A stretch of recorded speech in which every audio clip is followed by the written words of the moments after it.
I have been asked what this book is about. Well, fundamentally, it's a series of stories about the Macanese people. They've got a very long history that goes back for more than 500 years, and in that time, all sorts of stories have emerged of a unique set of people who've had a lot of ups, a lot of downs, have survived them all. They're remarkable people, as you will find out from this book. The book has quite a strange title. What does it mean? It means, of course, our land, our people.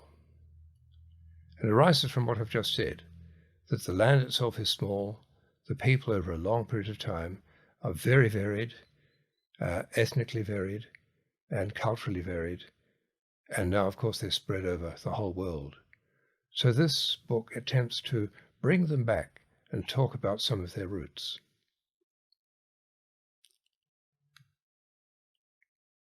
Is it a history of Macau? Well, no, it's not a history of Macau in any systematic sense. If light passes through a prism, it diffracts in various different ways, and so you get different aspects of the light, different colors, different shades. And so the book with its 47 chapters represents all those different things. There are a lot of dull patches in a history, but this book seeks to bring out highlights of both events and places and people.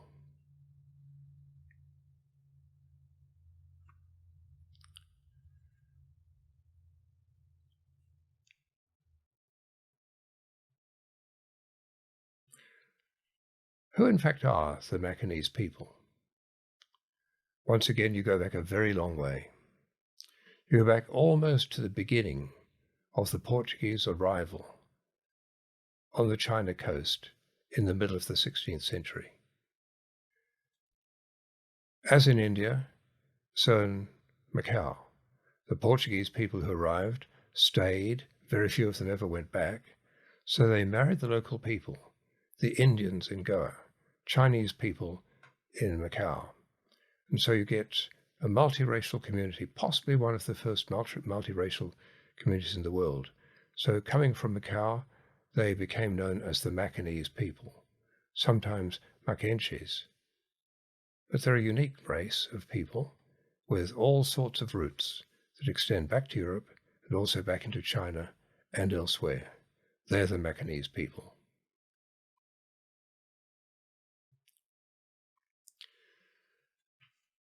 Now, it's quite a big book. Does it really need to be so big? Well, yes, it does, because there are so many stories. All right, there are thousands more stories.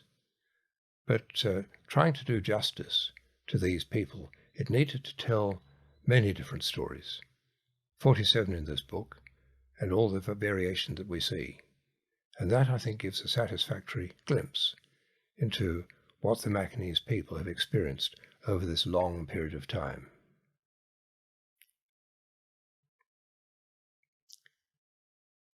Is it illustrated? Well, thanks to the publisher, the International Institute of Macau, it is beautifully illustrated with well over 100 pictures, most in colour, and the maps in colour, attractive both to look at and to learn from, and I hope you'll find it also very attractive to read. But yes, it's a very well illustrated book.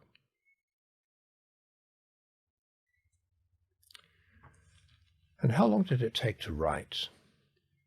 Two ways of looking at that. I wrote it originally as a series of articles for the Cows to Macau newsletter in Sydney. And they would very kindly publish an article of mine every quarter. So over the years, something like 50 articles were written, of which almost all are now in this book. So in one sense, it took 15 years.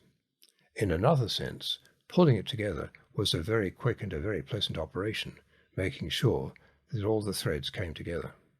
Possibly 6 months.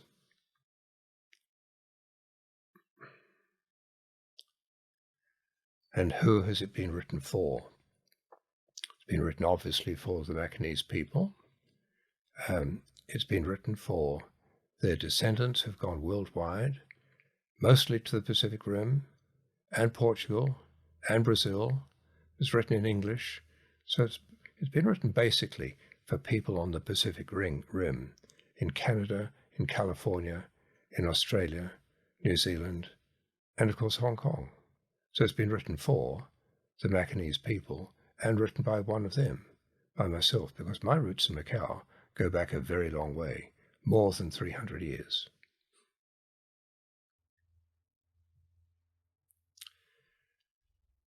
Is it my first book about Macau? Well, no. Some years ago, the Institute was kind enough to publish a book of mine called 500 Years of Macau. And before that, they also published a book called Making Impressions, which draws together many generations, almost 10 generations of my own family history. Making Impressions, there was a printer, he made impressions. There was an accountant at the Imperial Japanese Mint, clearly making impressions as coinage, and others made impressions on public life in ever so many ways. But yes, they all made impressions, not just my family, but plainly others too.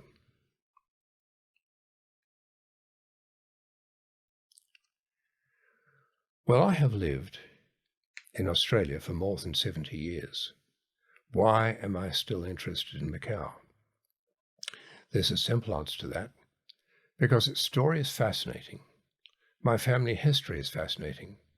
Not too many people can, in fact, trace their family back for more than 300 years. And thanks to the great Jack Braga collection in the National Library of Australia, that was a relatively simple task, and I came across some amazing people. Several of them have chapters on them in the book.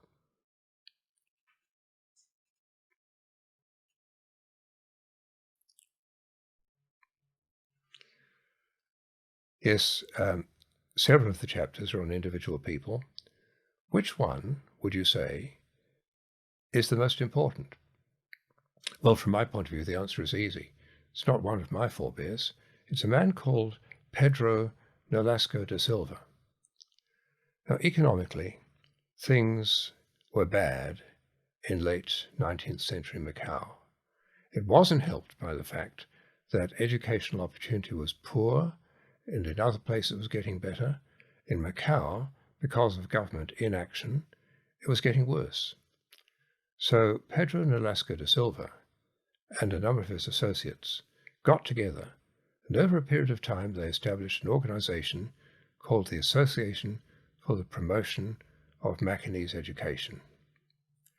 And they founded 2 schools, which survive to the present day. If ever a man made a difference in his community in a hard time, it was Pedro Nolasco da Silva. So that's probably the most important single chapter in the whole book. I hope you enjoy it.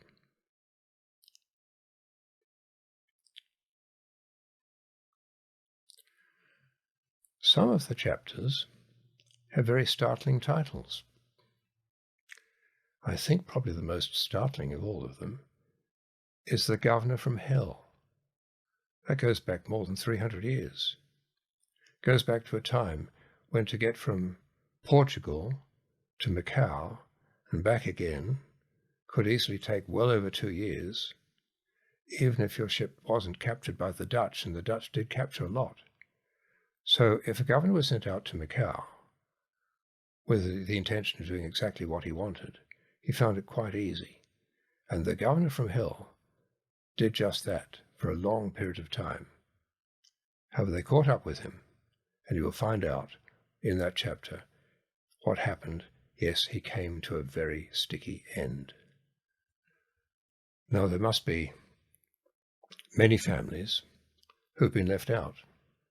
I can think of a few of them: Senna Fernandez, Ribeiro, Remedios, Rosario, Desamchang, just to pick on a few.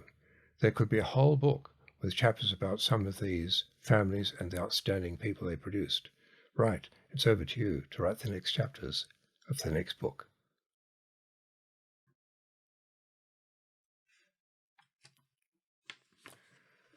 Now, there are several chapters about Hong Kong, which of course is culturally politically, economically, very different from Macau. Why are they there? Because once Hong Kong was established in the early 1840s, a lot of people went from Macau to Hong Kong to seek better opportunities. One of them was the Braga family and the associated Noronha family. They went to better themselves, and there are thousands like them. So the history of Hong Kong is dotted with all sorts of stories about the people of Macau who went there. One key chapter you'll find is about the Hong Kong and Shanghai Banking Corporation and its Portuguese clerks. For several generations, the bank could not have run without its Portuguese clerks. So the Portuguese played a large part in the history of Hong Kong for well over 100 years.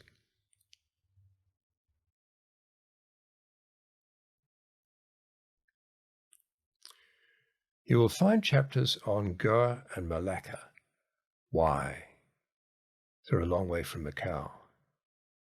It's because Macau is the younger brother of both Goa and Malacca. Look at it this way.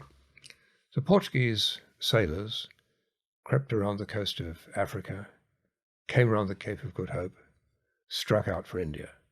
They made their base at Goa in India in 1510. The very next year, they captured Malacca, built a huge fort there. And then further, in less than 50 years, they established a trading post at Macau. Immense achievement. But put it this way, Malacca and Goa are the elder brothers of Macau, so they get a chapter to themselves. And this book is obviously a team effort. Who else was involved? Well, clearly the publisher, the International Institute of Macau. And I'm tremendously grateful to them, above all to Dr. Rangel and to Rufino Ramos, who has guided, this is the third of my books he's guided through the press, and the hands-on man for this book has been Antonio Montero. And of course there's a whole team. Their team is a brilliant team, and I'm very grateful to them.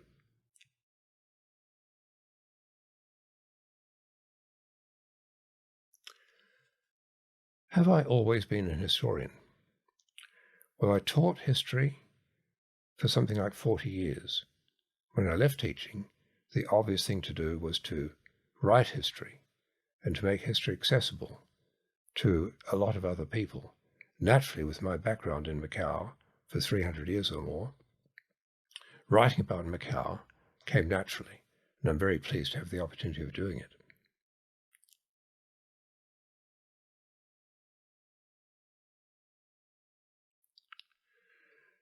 You've said that this is your third book about Macau. Do you think you'll write any more? Well, yes, I hope I can. And the book would be about the introduction of Western printing in the Far East. And that begins in 1565, very soon after the establishment of Macau. Nothing about technology, nothing about the machinery involved. It's about people, just like the rest of this book, mostly about people. Now, there were some remarkable people, both Portuguese and English, who brought printing presses out to Macau because they knew that with books they could make a real difference. So I want to tell you about them. See how they made a difference in their generation, just as we can make a difference in our generation too.